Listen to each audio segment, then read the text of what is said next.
আল্লাহ যেন ডাক দিয়ে বলে, বান্দা তুমি জানো আমি তোমার কেমন রব?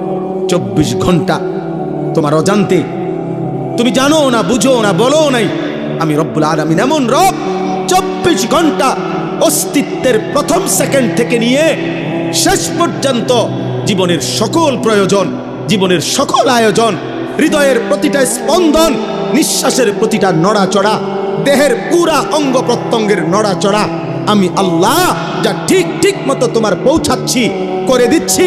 গোটা কায়নাত আমি তোমার জন্য বারবার, একবার আলো দিয়ে সাজাই, একবার অন্ধকার দিয়ে সাজাই, একবার রাত বানাই, একবার দিন বানাই, একবার সকাল বানাই, একবার দুপুর বানাই, সপ্তাহ বদলাই, মাস বদলাই, দিন বদলাই, শরীর বদলাই, স্বাস্থ্য বদলাই। চিলা ছোট্ট বাচ্চা বানাইলাম শক্তিমান যুবক, আবার বানাইলাম বৃদ্ধ, চিলা দুর্বল বানাইলাম সবল, চিলা অসুস্থ বানাইলাম সুস্থ, চিলা গরিব বানাইলাম ধনী, চিলা সম্পদহীন দিলাম সম্পদ। এত কিছু 24 ঘন্টা যে মালিক আমি নিজ যত্নে তোমার করছি। আমি তোমার সেই মাওলা, আমি তোমার সেই আল্লাহ। তোমার সেজদা দিতে বলছি বান্দা, অন্য কেউ না।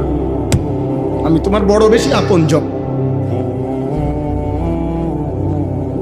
আমার ইচ্ছা ছাড়া তোমার নিঃশ্বাস চলে না, আমার ইচ্ছা ছাড়া তোমার চোখ নড়ে না। তুমি কেমনে পারলা বান্দা আমার মতো মালিকরে সেজদা না দিতে?